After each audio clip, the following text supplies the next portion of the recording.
আমাদের দৈনন্দিন জীবনের কিছু সমস্যার বাস্তব সমাধান বের করব কোরআন এবং হাদিস থেকে। প্রিয় দর্শক, সাথেই থাকুন। নাম্বার 1, আমি যখন বিষণ্ণ থাকি, কোরআন বলে যারা ঈমান এনেছে আল্লাহ তাদের অভিভাবক, তাদেরকে তিনি বের করে আনেন অন্ধকার থেকে আলোর দিকে। সূরা বাকারা আয়াত 257। নাম্বার 2, আমি যখন হতাশায় থাকি, কোরআন বলে আল্লাহর ওপরই ভরসা করো যদি তোমরা বিশ্বাসী হও। সূরা মায়েদা আয়াত 23। নাম্বার 3, আমি যখন গুনাহ করি, কোরআন বলে তারা কখনো কোনো অশ্লীল কাজ করে ফেললে কিংবা কোনো মন্দ কাজে জড়িত হয়ে নিজেদের ওপর জুলুম করে ফেললে আল্লাহকে স্মরণ করে এবং নিজের পাপের জন্য ক্ষমা প্রার্থনা করে। আল্লাহ ছাড়া আর কে পাপ ক্ষমা করবেন?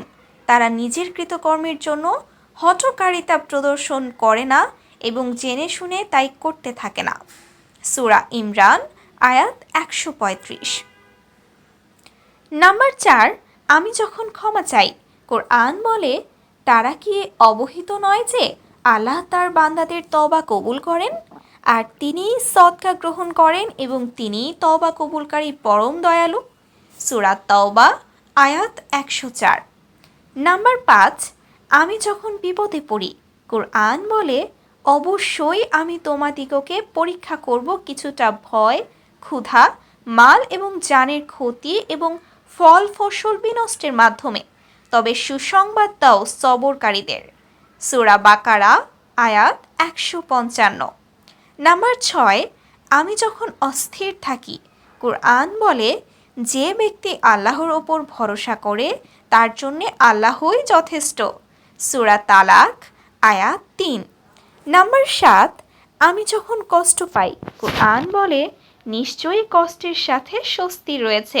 সূরা আল ইনসিরাহ আয়াত 6। নাম্বার 8, আমি যখন কষ্ট সহ্য করতে চাই না, কোরআন বলে আমি কাউকে তার সামর্থ্যের চাইতে বেশি বোঝা দেই না। সূরা আরাফ আয়াত 42।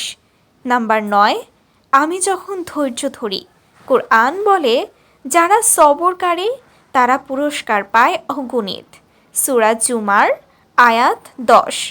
এবং সর্বশেষ নাম্বার 10, আমি যখন একাকিত্বে ভুগি, কোরআন তখন বলে তোমার প্রভু তোমাকে বিদায় দেননি বা তোমাকে ছেড়ে যাননি। সূরা আদ-দোহা আয়াত